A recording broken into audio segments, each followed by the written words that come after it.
अब वही प्रलय की प्रक्रिया बता रहे हैं। तथा पृथ्व्या अपसु अपाम तेजसी तेजसो वायो वायोराकाशे आकाशस्य जीवाहंगारे तस्य हिरण्यगर्भांगारे तस्य अविद्यायामित्यं रूपयो प्रलयः।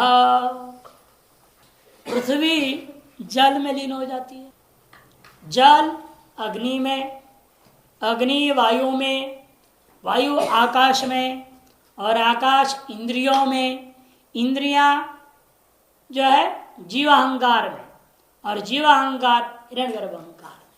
बीच में जो दो नहीं है उसको समझना पड़ेगा। इंद्रियेषु नहीं है, आकाशस्य इंद्रियेषु इंद्रियाणांच जीवाहंकारे ऐसा होना चाहिए। उससे और भी जुड़ जाता है, तन्मात्राएं भी आएगी। इंद्रियां और इंद्रियां तन्मात्राओं में और तन्मात्रा जीवाहंकार। आकाश इंद्रियों में और इंद्रियां तन्मात्राओं में और तन्मात्राएं जीवाहंकार में। नहीं, जीवाहंकार, जीवाहंकार हिरण्यगर्भ अहंकार। भूतादिर तन्मात्राणि भूतादि विलीयन्ते, भूतादिर महती विलीय से महान अव्यक्त और महत जो है अव्यक्त में, ऐसे करके भी कहा गया है। सुबालोपनिषद में यही है। हाँ, कट में तो थोड़ा इसमें और ज्यादा है ना। तेजो वायु विलीयते वायुर आकाश आकाशम इंद्रियेषु इंद्रियाणि तन्मात्रेषु तन्मात्राणि भूतादो विलीयन्ते भूतादिर महती महत महान अव्यक्ते। तो ये जो दिया है वो भूता से फिर अपंचकृत पंच तन्मात्रा नहीं ले सकते, तन्मात्रा नहीं कह दिया। तन्मात्राओं का दूसरा नाम बताया था ना, अपंचकृत पंचमहाभूत। शब्दों में भेद है, प्रक्रिया तो एक ही आएगी, अनेक प्रक्रिया तो हो नहीं सकता है। या मूल में इतना कद आकाश से जीवाहंगारे तस्य हिरण्यगर्भांगारे तस्य अविद्यायाम इत्यम रूप प्रलय। इस प्रकार की प्रलय की प्रक्रिया है। विष्णु पुराण को भी दे रहे इस विषय में। तदुक्तम विष्णु पुराणे जगत प्रतिष्ठा देवर्ष पृथ्व्यप्सु प्रलीयते तेजस्याप प्रलीयन्ते तेजो वायो प्रलीयते वायुश्च लीयते व्योम्नि तच्चाव्यक्ते प्रलीयते अव्यक्तम पुरुषे ब्रह्मन् निष्कले च प्रलीयते। यहाँ पे आकाश को सीधा व्यक्त में लिया गया विष्णु पुराण, बीच की छोड़ दी। प्रक्रिया में सब जोड़ लेना पड़ता है। लेकिन जगत की प्रतिष्ठा हे देवर्षि नारद, पृथ्वी जगत का प्रतिष्ठा रूप है जो पृथ्वी है, कहाँ लीन होगा? अपसु प्रलीयते, जल में लय होंगे।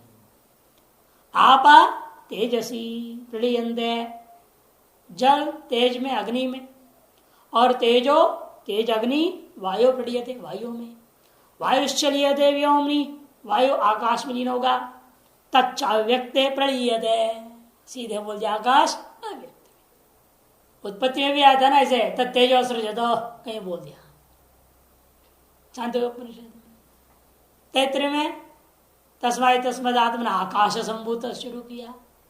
ऐत्रेय में लोकानुसृजायति, सीधे लोगों की सृष्टि कर दी।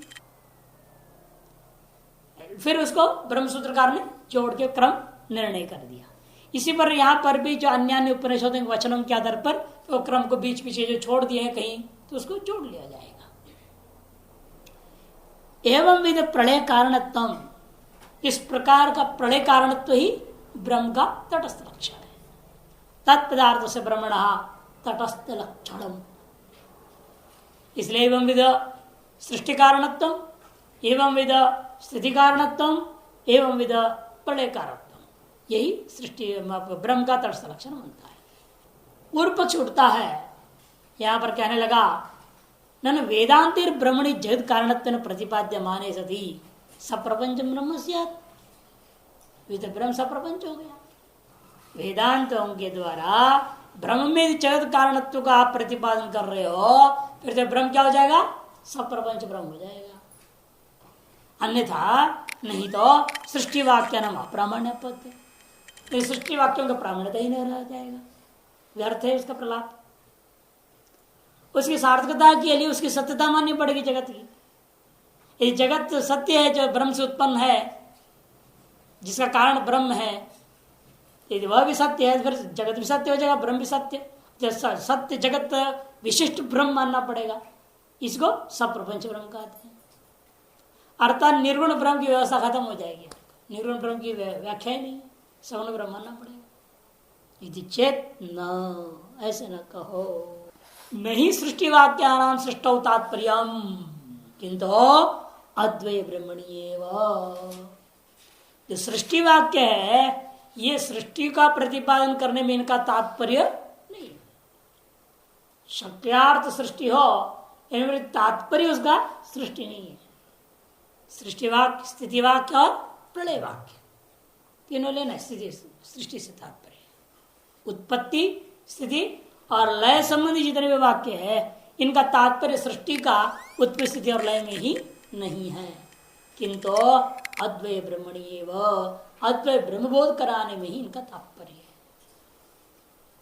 तत्प्रतिपत्तो कथम सृष्टि उपयोग, तब प्रश्न उठता है अद्वैत ब्रह्म को बोध कराने में सृष्टि का क्या उपयोग है।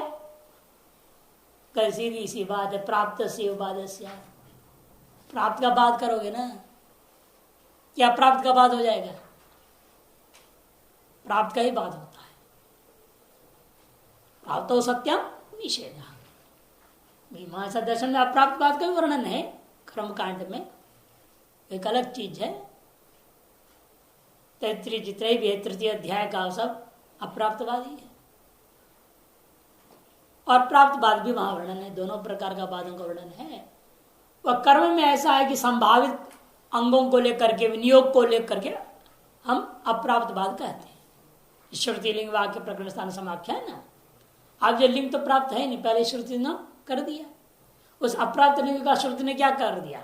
बात कर दिया। ऐसे बार होता है, वह संभावनाओं को लेकर के अप्राप्ति कथन करते हैं और उसका बात करते हैं। वास्तविक जो है, जो बात का स्वरूप हमेशा ही होता है, प्राप्त का ही बात है। और इस जो अद्वैत ब्रह्म को सिद्ध करना है ना, अद्वैत ब्रह्म सिद्ध करना चाहते हैं। कौन सिद्ध करना चाहते हैं? हाँ, सिद्धांत सिद्ध करना चाहता है। किसके लिए सिद्ध करना? किसके लिए? अपने लिए तो उसको जरूरत है क्या? नहीं है। फिर दूसरों के लिए कर रहा है। दूसरों के लिए, जिन किसी भी अन्यों के लिए जो कर रहा है, वो उन लोगों के दृष्टिकोण में जगत है या नहीं है तो उसको बात किए बिना अद्वैत सिद्ध हो जाएगा क्या? इसलिए प्रपंच कथन करने के सृष्टि वाक्य आरंभ हुआ है श्रुति में। वही कर देखिए, तत्प्रतिपद कथम सृष्टि उपयोग, अद्वैत ब्रह्म का प्रतिपत्ति में बोध में सृष्टि का उपयोग कैसे हो पाता है? यदि सृष्टि अनुपन्यस्य प्रपंच से निषेधो ब्रह्मणि प्रतिपाद्येत तदा ब्रह्मणि प्रतिषिद्ध से प्रपंच से वायु प्रतिषिद्ध रूप से ब्रह्मणो अन्यत्र स्थान शंखायाम न निर्विचिकित्सितम अद्वितीयत्वम प्रतिपादितम स्यात्। यदि मान लो श्रुति वेदांत में सृष्टि वाक्य नहीं होते, मान के चलिए सृष्टि वाक्य नहीं होते, तो क्या होता? नेति नेति तो बोलना ही पड़ेगा। निषेध वाक्य का प्रयोग जब हम करेंगे, किसका निषेध करूंगा? वहां निषिद्ध पदार्थ कौन होगा? जगत। उसके संबंधी कोई वाक्य तो आया ही नहीं, सृष्टि वाक्य है नहीं, मान के चल रहा हूं ना अभी। तब स्थिति क्या होता है? जैसे वायु में रूप होता नहीं, फिर भी हम उसका निषेध करते कि नहीं करते? रूप रहित स्पर्शवान वायु हो, ये हम कहते हैं। ये लक्षण आपने बनाया वायु का, लेकिन वायु में जो नहीं है कौन? रूप। उसका आपने इसलिए क्या कहा? रूप का अभाव, माने रूप का वायु में निषेध किया। जब रूप का वायु में निषेध, अप्रसक्त का निषेध हो रहा है ना, अप्रसक्त रूप है, वायु में रूप प्रसक्त नहीं है, उसका हम निषेध करके बताना चाह रहा हूं वायु में रूप अभाव है। इसी प्रकार से स्पर्शवत्व अलग चीज, स्पर्श अलग ही गुण है, रूप अलग गुण है। तो रूप क्या है? फिर कुछ भी तो नहीं, रूप का निषेध कर रहा हूं ना। जैसा पृथ्वी में रूप है, यही तो हम कहना चाह रहे हैं। वायु में अप्राप्त रूप का निषेध करने का तात्पर्य हुआ कि रूप अन्यत्र सिद्ध है।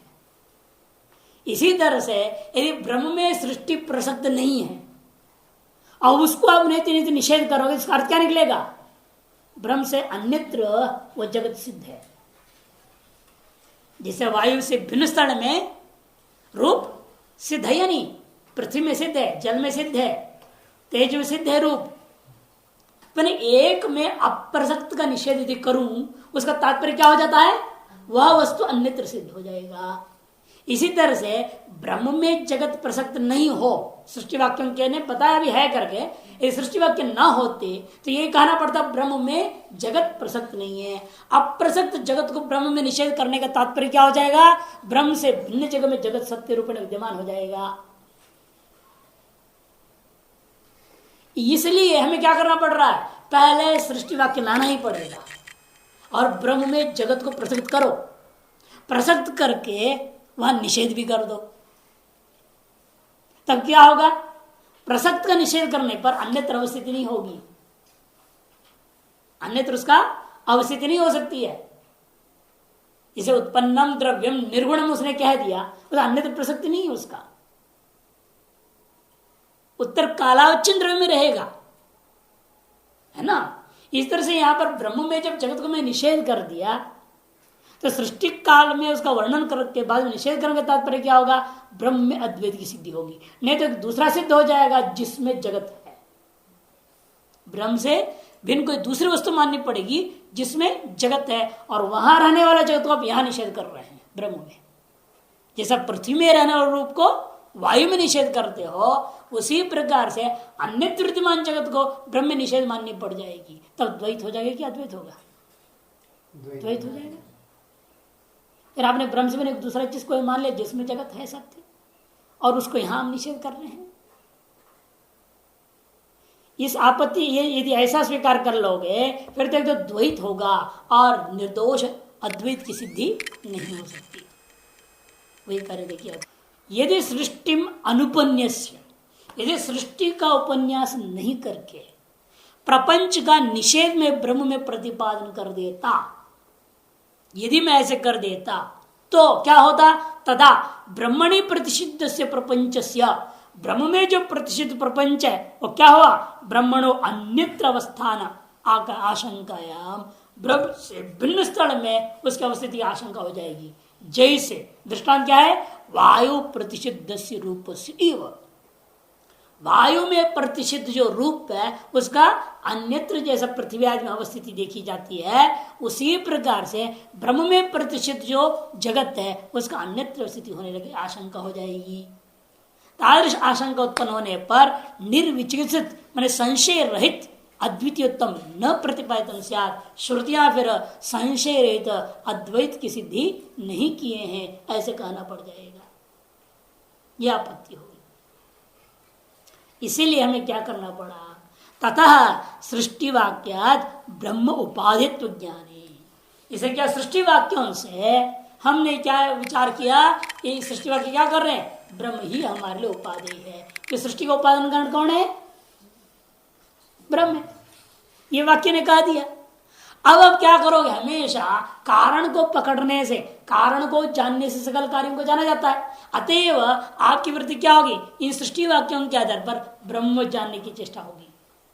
जब ब्रह्म को जानने की चेष्टा करोगे, ब्रह्म को जान लोगे, फिर विचार ही होएगा, ठीक है ये सारा सृष्टि का कारण जो जगत है, जगत का जो कारण ब्रह्म है, वह ब्रह्म तो सत्य है ही, लेकिन ब्रह्म रूप से उत्पन्न जगत भी सत्य है। ये जब प्रश्न उठेगा तब आपको कहा नहीं नहीं नहीं नहीं नहीं, ब्रह्म से साक्षात जो उत्पत्ति नहीं है ना इसका, इसलिए हम इसको क्या कहते, ब्रह्म का जगत का उपाद जगदाकारेण परिणाम मान जो माया का उपादान है, माया का कीदृश उपादान हो भी अधिष्ठानात्मक कारण ब्रह्म है कह दिया। तब क्या हुआ, इसका मतलब जगत का उस अधिष्ठान पर ब्रह्म में विद्यमान माया से उत्पन्न होने पर भी वह जगत ब्रह्म में नहीं है। तो लय भी होगा तो कहां होगा, इसीलिए माया में ही लय होगा। जब माया में लय हो जाएगा और माया सत्य की मिथ्या है, वो मिथ्या है, अतएव क्या हुआ, ब्रह्म जगत का बाध हो गया। इस तरह से ब्रह्म एक ही रह गया, तब न माया रहा न जगत रह गया, तो अद्वैत सिद्ध हो जाएगा। ये सृष्टि वाक्यों का मुख्य फल है। तो सृष्टि वाक्यात ब्रह्म उपाधित्व ज्ञाने सती, उपाधित्व ज्ञान होने पर उपादान बिना कार्य सन्नित्र सद्भाव शंका है निरस्तया। तब आप स्वयं कहेंगे उपादान के बिना क्या कार्य अन्यत्र रह जाएगा? दृष्टांत दृष्टांत में अंतर हो गया ना। भी दृष्टांत दृष्टांत में अंतर बढ़ गया। पहले वायु का दृष्टांत दिया था, इन वायु रूप का उपादान कारण नहीं था। रूप का उपादान कारण नहीं, रूप का उपादान कारण पृथ्वी आदि थे, वो अन्य तीसरे विद्यमान थे। अब यहाँ ऐसा नहीं रह सकता कि जगत को उपादान कौन है? माया, परिणामात्मक उपादान कारण। उसका दृष्टांत कौन है? ब्रह्म। और दार्श ब्रह्म में विद्यमान जो आध्यासिकी अविद्या या माया से उत्पन्न जो जगत है उसका अस्तित्व ही खत्म हो गया। अतः इसका अन्यत्र अवस्थिति की शंका नहीं कर सकते अभी। क्योंकि अन्यत्र अवस्थित क्यों नहीं है? क्योंकि ब्रह्म में ही उसका उपादान कारण है माया। माया का अधिष्ठान ही ब्रह्म बता दिया है। अतएव माया क्या है? जगत का उपादान कारण है। अतः जगत के प्रतिष्ठा, जगत की अवस्थिति ब्रह्म से भिन्न अन्यत्र हो सकता है क्या? नहीं हो सकता। क्यों? नियम है कोई भी कार्य है वो अपने उपादान कारण को छोड़ करके अन्यत्र नहीं रह सकता। कोई भी कार्य वह अपने उपादान कारण को छोड़ करके अन्यत्र नहीं रह सकता है। इसलिए कहा जाता है माता पिता क्या है? केवल निमित्त कारण। इसलिए कहा जाता है यदि उपादान कारण होते उनको छोड़कर यहां हम लोग कैसे आ जाते? आ नहीं सकते। ये कारण कार्य जो कारण को छोड़कर कैसे रह जाएगा? इसलिए हम लोगों का उपादान कारण वास्तव में पंचभूत है, माता पिता नहीं है। वो निमित्त थे इस जगत में हम लोगों को आने के लिए, और निमित्त के पीछे जिंदगी भर लग गए। ठीक है, वो भी एक अवस्था है, जरूरी जब तक है करो। अनेकों जन्मों में वो सेवा भी हुई है, लेकिन जरूरी नहीं है कि हर जन्म में वहीं लगे रहे। इसे माता पिता सब कुछ त्यागना पड़ जाता है, सर्वस्व त्यागना पड़ता है। इसलिए यहां पर कहते हैं कि अब निर्णय हो गया ना, अतएव ब्रह्म क्या हो गया? ब्रह्म से अन्यत्र जगत का अवस्थिति की आशंका खत्म हो गया। जब अन्यत्र अवस्थिति शंका खत्म हो गया, अर्थात क्या ब्रह्म से भिन्न कोई वस्तु की आशंका समाप्त हो गई, तो ब्रह्म में अद्वैत सिद्ध हो गया। इसलिए सद्भाव शंकाया, क्योंकि इस उपादान के बिना कार्य का अन्यत्र सद्भाव की आशंका ही निरस्त हो गई। निरस्त होने के पश्चात आपने क्या किया? नेति नेति इत्यादि ने ब्रह्मण्यपि तस्य असत्व उपादरे, नेति नेति के द्वारा आपने ब्रह्म में भी उसका असत्व कथन कर दिया। उदरम मंत्रम गुरुते अत तस्य भयम भवति, यत्र द्वैतम युव भवति तत्र भयम भवति इत्यादि अनेकों मंत्र। आत्मश्च परस्यापि यह करोत्यंतरम मिथः तस्य भिन्न दृश्यो मृत्युर विदत्ते भयम उल्बणम अंधंतः प्रविशन्ति एके च आत्महनो जनाः ये अनता संतम आत्मानम अन्यथा प्रतिपद्यते किन्न तेन कृतं पापम चौरेणात्मापहारिणा।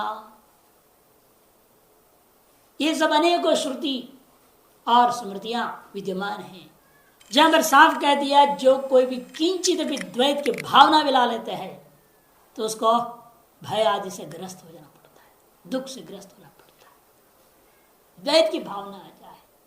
और बड़ा विचित्र है, अब कहने के लिए तो हम लोग वेदांत पढ़ रहे हैं, वेदांत सुन रहे हैं, सब है, लेकिन द्वैत में इतनी जबरदस्त पकड़ है, इतनी जबरदस्त पैर फंसा पड़ा है, दल दल में फंसा पड़ा है, उससे उभर ही नहीं पाते। जब तक पढ़ते रहते दिमाग में वेदांत रहता है तो ठीक रहता है, जब व्यवहार में उतरते हैं तो सब वेदांत उड़ जाता है। फिर कहेंगे हम उनके साथ नहीं मिल सकते, हमारा उनका पटरी नहीं खा सकता। अरे काहे को पटरी नहीं खाएंगे? वो कौन है वो दूसरा? स्व से भिन्न है क्या? अस्व से भिन्न होने द्वैत हो गए ना, द्वैत में समस्या है ना, फिर परेशानी हो जाएगी।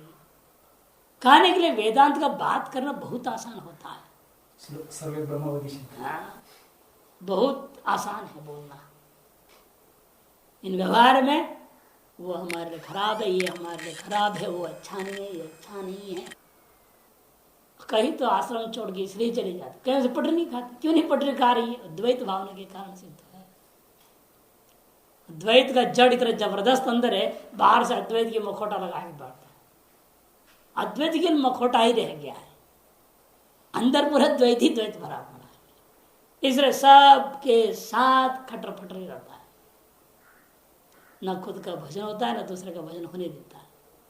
और कहने के लिए बाहर से सब ठीक है, कितने को देखा, तो सब ये कुछ निमित्त बहाना बना देते हैं और कह देते वो ठीक नहीं ठीक नहीं। वो तो समझना चाहिए ये बुद्धि अद्वैत में नहीं रह गई, अब पूरी द्वैत में घुस गई, इसको वो ठीक नहीं सब वही यही दिख रहा है।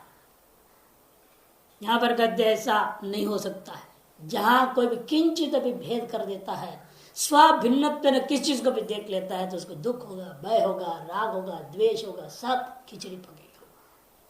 और अपने आप फिर भी कहेंगे भाई ब्रह्मज्ञान, अपने आप फिर भी ठीक मानते हैं। बहुत मुश्किल होता है। इसलिए हम कहते स्वानुकूलत्म साधुत्व, स्वप्रतिकूलत्म असाधुत्व। आज के लक्षण ये करना पड़ेगा, साधु और असाधु का लक्षण जो है, जो हमारे अनुकूल है वो सब अच्छे हैं, सब भगवान है, सब देवता है, सब ब्रह्म है। जो अपने अनुकूल है वो सब ब्रह्म है, उनके लिए वो सब कुछ ब्रह्म हो जाएगा। क्यों? हमारे अनुकूल है।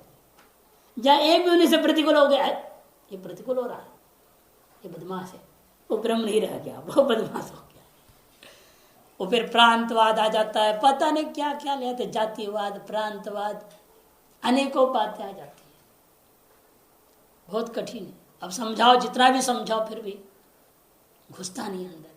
और यह कार्य बिल्कुल ऐसा त्यागना ही पड़ेगा, बिना नेह नानास्ति किंचन प्रतिषेधन पत्य है। इसे उपपत्ति के लिए क्या करना पड़ेगा? कहते नेत नीति इत्यादि ब्रह्म में भी तस्य असत्व उपादन है, उस ब्रह्म में भी उसका असत्व को उत्पादन करने पर प्रपंच से तुच्छत्व अवगमे, प्रपंच का क्या हो जाता है? तब मिथ्यात्व निश्चय हो गया। निरस्त निखिल द्वैत विभ्रमम अखंड सच्चिदानंदैक रसम ब्रह्म सिद्ध्यति।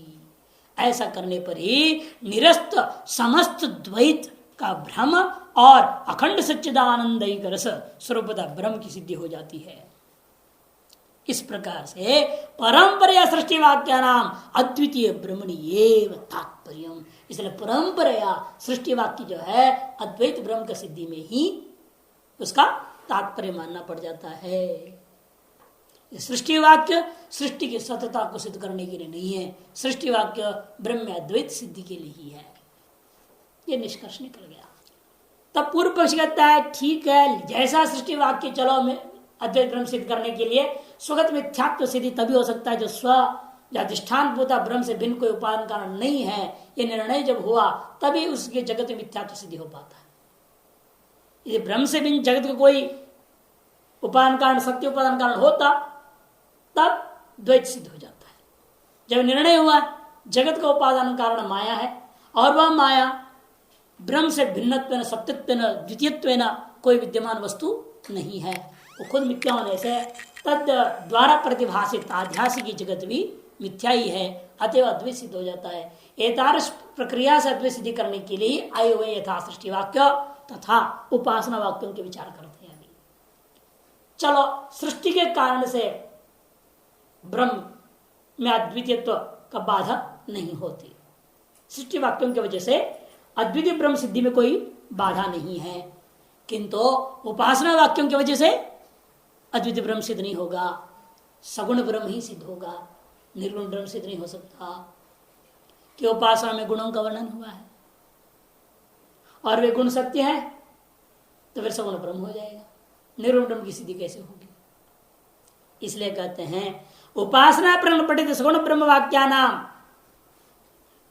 उपासना विधि अपेक्षित गुण आरोप मात्र परतम न गुण परतम। तब प्रश्न का जवाब देने के लिए हम दो प्रकार के सगुण वाक्य भी दो प्रकार के वाक्य, सगुण वाक्यों को दो भागों में बांटना पड़ेगा। कुछ सगुण वाक्य जो उपासना प्रकरण में पठित है और ऐसे भी सगुण वाक्य जो कि निर्गुण ब्रह्म प्रकरण में पठित है। दोनों वाक्यों का लक्ष्य अलग अलग। जो उपासना प्रकरण में पठित सगुण वाक्य वे वाक्य केवल ब्रह्म में गुण का आरोप करने मात्र के लिए, उपासना के लिए गुणों की अपेक्षा हुई, उन गुणों का आरोप करने के लिए, किन गुणों का आरोप करके मुझे ब्रह्म का ध्यान करना है, उन गुणों का प्रतिपादन करने मात्र के लिए आया हुआ वाक्य होने से वह गुण में सत्यत्व को सिद्ध नहीं कर सकते हैं। अतः उपासना परक सगुण वाक्यों के द्वारा सगुण ब्रह्म की सिद्धि नहीं होगी, निर्गुण ब्रह्म ही सिद्ध होता है।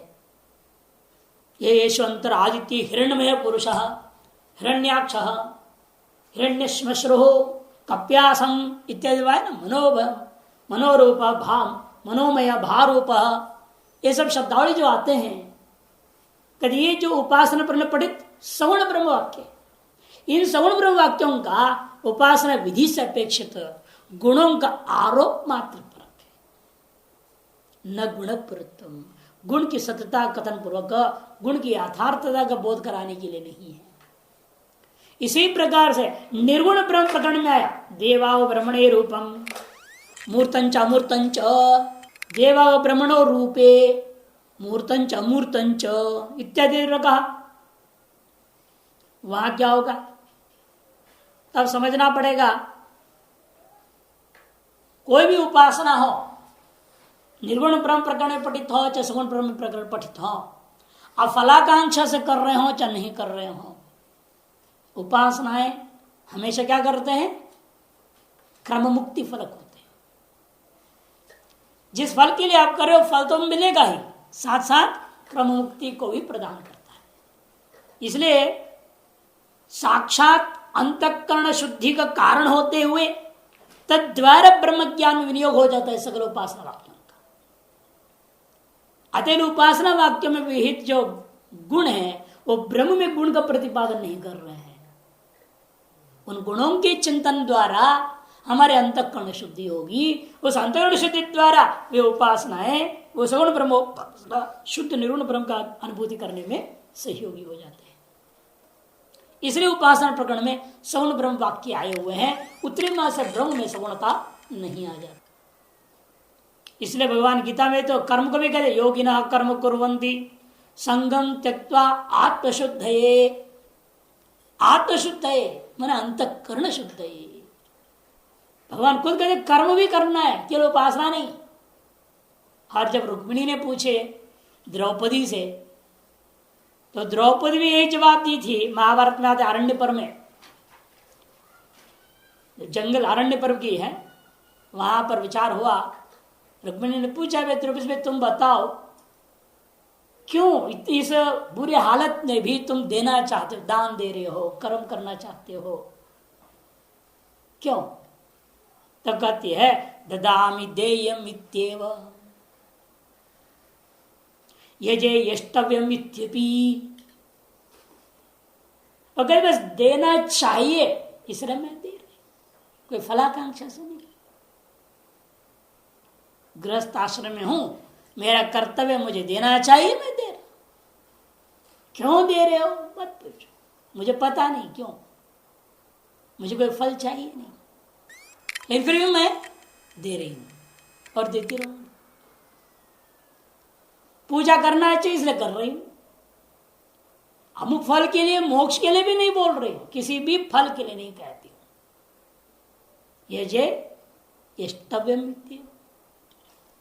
ऐसी निष्काम भावना से जो कर्म किस लिए कर रही है वो, उसे क्या होगा, वो अपना खुद कोई फल चाहे न चाहे, लेकिन अंतःकरण शुद्धि द्वारा कर्म मुक्ति का फल प्राप्त होता है। जब कर्म की ये बात है तो उपासनाओं का तो कहना ही क्या है, कई मुक्ति अलग हो जाता है।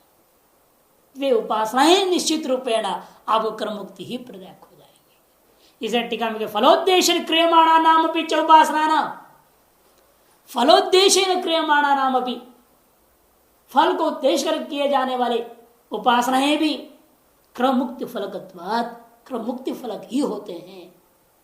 अतएव इन सगुण व उपासना प्रगुण पठित सगुण वाक्यों को उपासना का विधि के लिए अपेक्षित जो गुणों का आरोप करने मात्र के लिए गुण वाक्य आए हैं, लेकिन उन गुण वाक्यों से ब्रह्म में सगुणता की सिद्धि नहीं होती। अतएव ब्रह्म तब भी निर्गुण ही साबित हो जाता है। अब रहा निर्गुण प्रकरण में पठित सगुण वाक्य का क्या करोगे?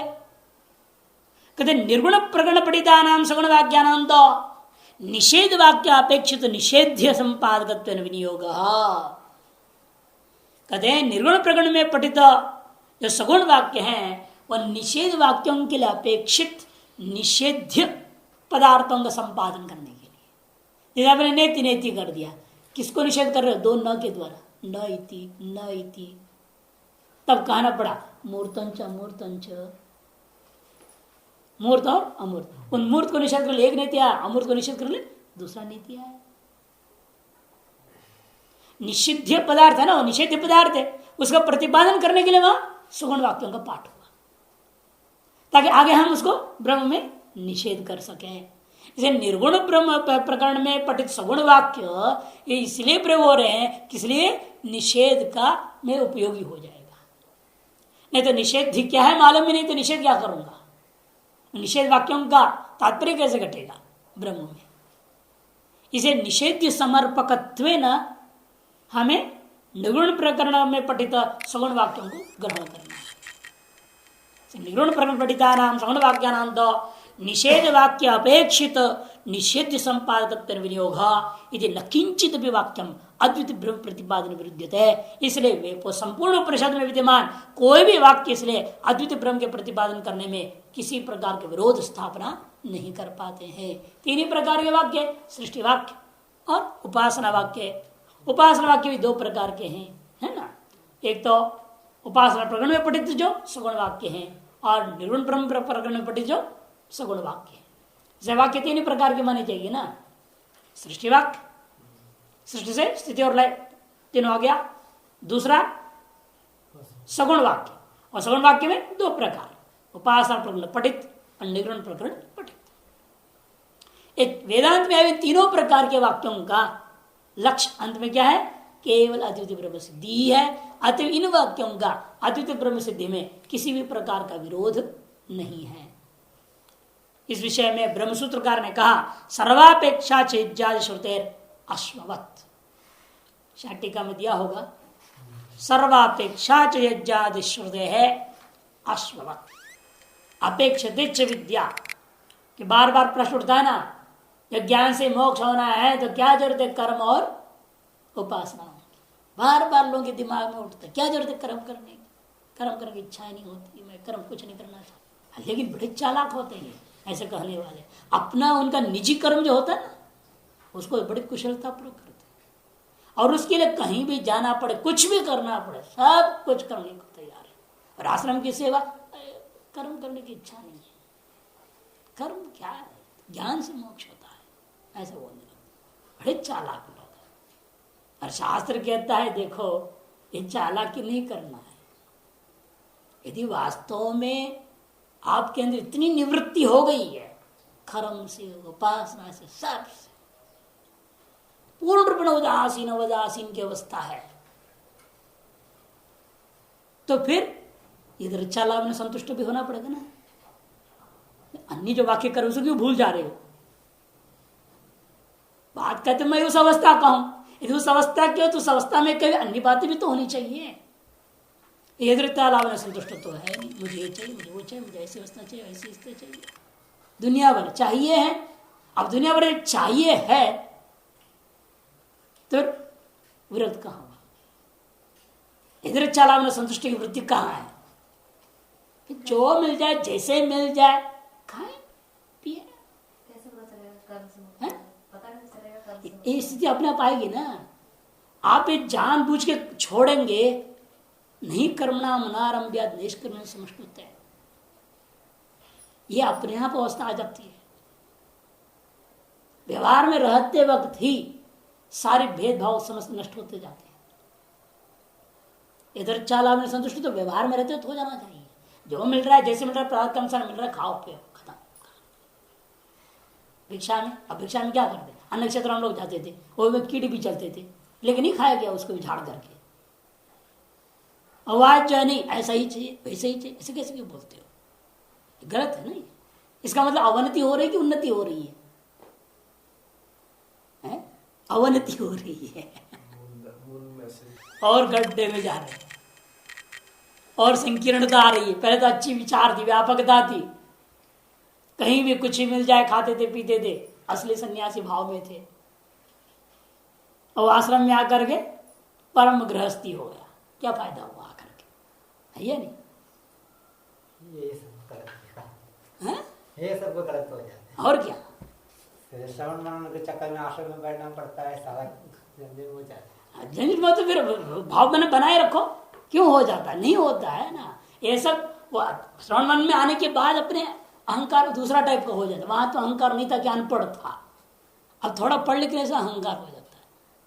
बल्कि अहंकार को नाश करने पढ़ने आए जो थोड़ा बहुत था भी उसको भी नष्ट करने आए और बल्कि उल्टा बढ़ा लिया। हमने देखा कैलाश आश्रम में देख महात्मा से मंडलेश्वर जी हो गए, बोला मेरे को पंगत में बैठ के खाने में बड़ा अपमान सा महसूस होता है। अब बताइए, पंगत में बैठ के खाने में वो कह रहा अपमान सा महसूस, अच्छा नहीं लगता है। तो महाराज जी ने कहा ऐसा है फिर आप आश्रम से चले जाए, आप केला के आश्रम नहीं है, क्योंकि आपको यहाँ रहने से, पंगत में जाने से, रोटी खाने से भी आपको अपमान महसूस हो रहा है, तो फिर आपके लायक ही आश्रम नहीं है, हम ये समझ सकते हैं। और हम लोग आपके लायक नहीं है, हम लोगों के साथ आप बैठ नहीं पा रहे, यानी हम लोग सब आपके लायक नहीं है, इसलिए आप आश्रम से जाइए। ये नहीं कहता आप हमारे लायक नहीं है, हम लोग बहुत ऊंचे हो गए, नीचे हो, क्या कहना। महाराज जी बड़े ढंग से जवाब दिए, क्या कि ठीक है, हम लोग कोई भी आपके लायक नहीं है, आपके समान भी नहीं हो सकते हैं, इसलिए आपको लगता है कि कहाँ हम नीच गंदे लोगों का बीच में, शूद्रों का बीच में, या ऐसे चांडालों के बीच में बैठ के खा रहे हैं, ऐसे महसूस हो रहे हैं ना आपको, इसलिए आप जाओ। बेजार परेशान हो गया। तब फिर आकर के रामन करके ब्रह्मचारी जिनसे हम लोग लघु पढ़ रहे थे, उनसे आके बोला, तभी मेरे को पता चला। तो उनसे बोला तो रामन ने इतना डांटा उनको, कहा कि मूर्ख कहेगा, साधु वस्त्र उतार दे, सीधा वस्त्र उतार, जाओ शादी करो घर में, किस गाते तुम साधु बनेंगे। साधुता का मतलब क्या है? जब सर्वम सन्निष्ठम मया कर दिया, अरे भेदभाव काय को, मैंने तुमसे तो ग्रस्त वो अच्छे हैं नहीं, कुत्ते के साथ भी जो है प्रेम से खाए, कुत्ते को घी लगा के खिलाए, और गए कुत्ता भाग रहे तो रोका, उधर रुक जा नामदेव का है, या जिसके भी कहानी में वैसे किसका नाम बताया, किस तरह से वो थे, तुम कहा को, वो गृहस्थी महात्मा था, वो तुमसे अच्छा था, और तुम दूसरे साधु के साथ बैठ के खा नहीं सकते, तो क्या साधु है, इतने अहंकार। अपने आप असल में ब्राह्मण सन्यासी था, और उसको लगा जो दूसरे बैठे सब शूद्र है, कोई क्षत्रिय, कोई वैश्य, पंगत में कैसे बैठूंगा, सन्यास कहते ब्राह्मण तो का अहंकार क्यों, ये समस्या हो जाता है। तो इसलिए यहाँ का कहना है कि भाई जितने भी उपनिषद है, उपनिषदों के कथित वेदांत है, अद्वैत जब कथन कर रहे हैं, जगत की मिथ्यात्व कथन करने के लिए ही सारा वाक्य जब प्रयोग हो रहे हैं, और उस अवस्था को प्राप्त करने के लिए उसी स्थिति में जाना पड़ेगा ना, जैसे कहते हैं उसी प्रकार से चलना पड़ेगा। तीसरे उन्होंने क्या कहा, सर्वापेक्षा च यज्ञादि श्रुदय है, अश्ववत सूत्र बने ब्रह्म सूत्र का। जब तक उसी दिन नहीं आती है, कर्म भी जरूरत है, उपासना भी जरूरत है।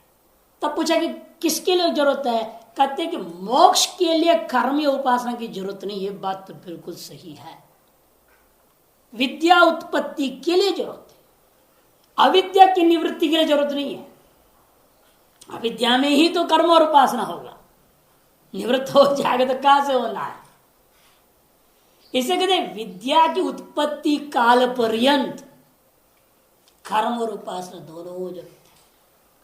विद्या उत्पन्न हो गई, फिर विद्या उत्पन्न हो गई तो उसकी जैसे से मजबूत है वैसे अविद्या निवृत्ति हो गया, मोक्ष हो जाएगा। इसे लिखते हैं वहां, उत्पन्ना ही विद्या स्वफल न किंचित अन्य अपेक्षित है। उत्पन्ना ही विद्या, जब विद्या उत्पन्न हो जाती है स्वफल सिद्धिम प्रति, और स्वफल क्या है, अविद्या निवृत्ति पूर्वक मोक्ष की प्राप्ति में न किंचित अन्य अपेक्षित है, अन्य कोई चीज की अपेक्षा नहीं करता। स्वोत्पत्ति प्रति तो विद्या की उत्पत्ति के प्रति तो आश्रम कर्माण्य भी अपेक्षित है। यहां तक वर्ण का कर्म, आश्रम कर्म जो भी विहित है उसकी भी अपेक्षा है। इसे संन्यास आश्रम में भी बहुत सारी विधियां क्यों आई है, इसीलिए आया है क्योंकि श्रुतियां भी जानती है संन्यास लेने मां से कोई ब्रह्म नहीं हो जाता, स्वरूपानुभूति नहीं हो जाती। विदिशु सन्यासी के लिए भी, विद्वत सन्यासी के लिए भी निध्यासन बाकी रह जाता है। विदिशु के लिए श्रवण मनन बाकी है, विद्वत के लिए निध्यासन बाकी है। इन तीनों होने तक के लिए उसको विधियां जरूरत है, बांध दिए, इसलिए आश्रम क्रम बांध दिए। इसे कहते हैं विद्या की उत्पत्ति के प्रति आश्रम कर्माण्यपेक्षित है। कुतः यथा यज्ञादि श्रुते है, क्योंकि यज्ञ न दान तपसा नाश ब्राह्मण विदिशंति, श्रुति कहती है, क्योंकि उसी ही योग्यता का निर्णय होता है, ऐसी योग्यता का निर्णय है। दृष्टांत क्या दिया, अश्वत्थ घोड़े के समान। घोड़ा रथ को खींच सकता है लेकिन हल को खींच नहीं सकता। हल चलाने के लिए बैल चाहिए, घोड़ा नहीं। इसे कहते हैं लांगल क्रियायाम अश्व से न योग्यता, रथ क्रियायाम तो तस्मिन योग्यता। यथा उसी प्रकार से विद्या उत्पत्ति के लिए कर्म में योग्यता है, मोक्षोत्पत्ति में कर्म की योग्यता नहीं। इसे तावत काल पर्यंत कर्म और उपासना दोनों की जरूरत है, विद्या उत्पत्ति काल पर्यंत। तदर्थ ही यह सारे उपासना वाक्यों में सगुण ब्रह्म वाक्य पर बोल रहा हूं, इसलिए ही सगुण ब्रह्म वाक्य आए हैं निर्गुण प्रकरण में भी। इसलिए ही निर्गुण प्रकरणों में भी सगुण ब्रह्म वाक्य रख दिया गया है, ताकि व्यक्ति उसके आधार पर विद्या की उत्पत्ति सम्यक कर सके। अतः सगुण वाक्य जो निर्गुण ब्रह्म में आए हुए हैं और सगुण वाक्य जो उपासना प्रकरण में आए हुए हैं, दोनों का लक्ष्य अलग अलग हो गया। उपासना प्रकरण में आए हुआ सगुण ब्रह्म वाक्य वो क्रम मुक्ति रूप फल को प्रदान कर देंगे। निर्गुण ब्रह्म में आए हुआ सगुण वाक्य जो होते हैं वो निर्गुण ब्रह्म की अद्वैत सिद्धि में ही सीधे काम आता है। निषेध्य समर्पकत्वेन आपके श्रवण मनन निध्यासन में उपयोगी होता हुआ साक्षात मुक्ति का कारण बन जाता है विद्या उत्पत्ति द्वारा। तदेव स्वरूप तटस्थ लक्षण लक्षितम तत्पदवाच्यम ईश्वर चैतन्य माया प्रतिबिंबित। इस प्रकार से स्वरूप लक्षण और तटस्थ लक्षण से लक्षित हो गया तत्पदवाच्य ईश्वर रूपा चैतन्य। निर्गुण ब्रह्म में सगुण वाक्य का दृष्टांत है। निर्गुण ब्रह्म में सगुण वाक्य जैसे शुरू मुंडक अपने शुरू में ही होता ना, ब्रह्मण्य से द्वे रूपम परम च दोनों लिया। और एतदालम सृष्टम एतदालम परम में भी यह ज्ञात है, ये पर ब्रह्म का भी यही आलंबन है, अपर ब्रह्म का भी यही आलंबन है। एक ही ओमकार के द्वारा पर ब्रह्म भी प्राप्त होता है, अपर ब्रह्म भी प्राप्त होता है। मुंडकोपनिषद कहता है सगुण ब्रह्म तो है अपर ब्रह्म। ओम रूपी साधन के द्वारा सगुण ब्रह्म की प्राप्ति भी कथन हो रहा है, निर्गुण ब्रह्म की प्राप्ति भी कथन हो रहा है। इस निर्गुण प्रकरणों में विद्यमान वाक्य। अब वो ईश्वर के व्यापार में भी थोड़ा विचार है। लोग कहते हैं ब्रह्म अलग है, ये बिंब है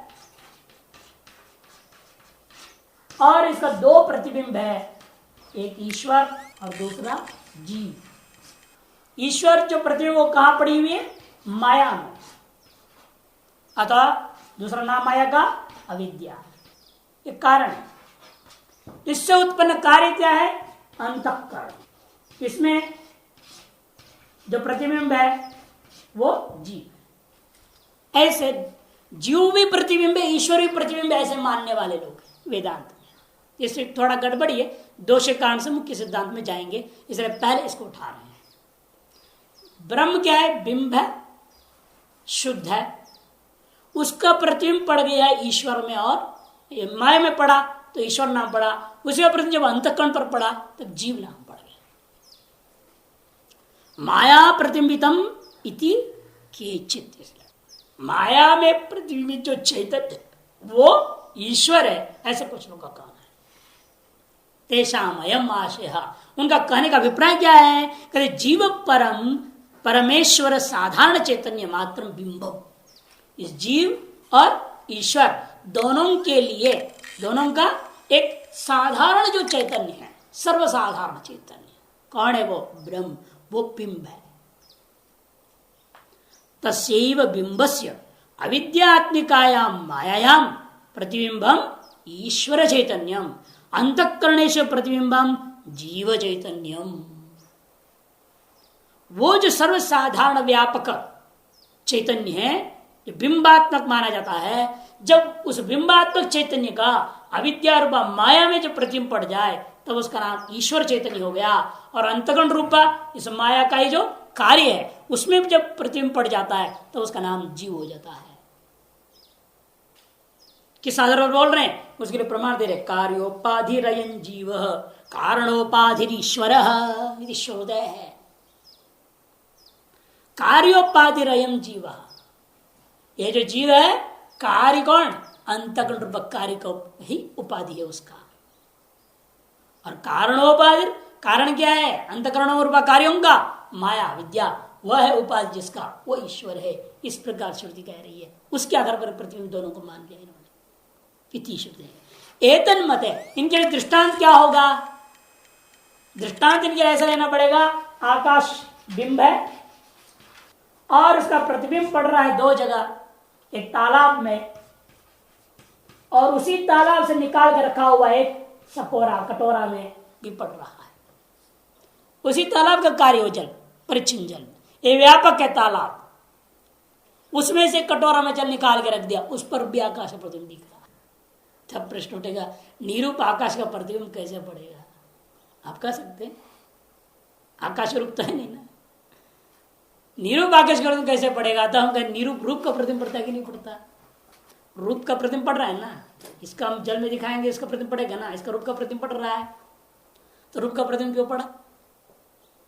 रूप में रूप होता है क्या? रूप स्वयं निरूप है या नहीं? नहीं तो अनावस्था दोष हो जाएगा। रूप में रूप मानोगे तो अनावस्था हो जाएगी। से रूप में रूप होता नहीं, फिर उसका प्रतिबिंब पड़ता है कि नहीं पड़ता है? इस रूप रहित आकाश का प्रतिबिंब पड़ने में कोई आपत्ति नहीं है, ये युक्ति है। इसे दृष्टांत ले रहे, देखिए एतन्मते जलाशयगत शरावगत सूर्य प्रतिबिंबयोरिव जीव परमेश्वरयोर भेदः। इस मत में जलाशय में गत और शराव में गत, सूर्य का प्रतिबिंब ले लिया और सरल करने के लिए आकाश प्रतिबिंब ज्यादा बेटर होता है, क्योंकि बिंब यहां पर ब्रह्म है ना, व्यापक है। ब्रह्म क्या है? व्यापक चैतन्य। सूर्य तो सूर्य की अपेक्षा से यहां जल लेना ज्यादा सच है। लेकिन सूर्य क्यों ले रहे हैं?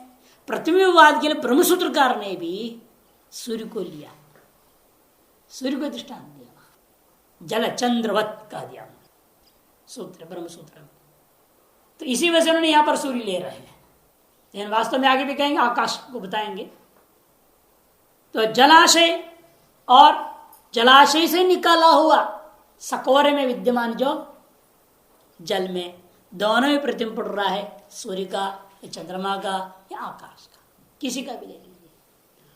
उस उन दोनों भेद है ना, एक कहाँ है? एक व्यापक में है उपाधि में, एक परिच्छिन्न उपाधि में। एक कारणात्मक उपाधि है, एक कार्यात्मक उपाधि है। दोनों उपाधियों में सूर्य का प्रतिबिंब पड़ रहा है, चंद्रमा का, आकाश का प्रतिबिंब पड़ रहा है। था उसी प्रकार यहाँ पर भी एक कारणात्मक उपाधि है माया, एक कार्यात्मक उपाधि अंतःकरण, इन दोनों में प्रतिबिंब पड़ा। व्यापक में उपाधि पड़ा हुआ प्रतिबिंब का नाम ईश्वर चैतन्य हो गया, और परिच्छिन्न में पड़ा हुआ का नाम जीव हो गया। इति केचित कहा जा रहा है। अविद्यात्मक उपाधि व्यापकतया तद उपाधि ईश्वर से व्यापकत्व। अविद्यात्मक उपाधि व्यापक होने के नाते तद उपाधि से उपहित जो चैतन्य ईश्वर है वह भी व्यापक हो गया। और अंतगण रूप परिच्छिन्नतया, अंतगण से परिच्छिन्नतया तद उपाधि जीव से भी परिच्छिन्नत्व।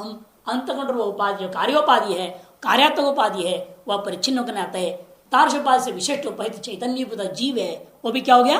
परिच्छिन्न हो गया। इस मत में आपको क्या रुचि है? क्यों आपने इति केचित कहा?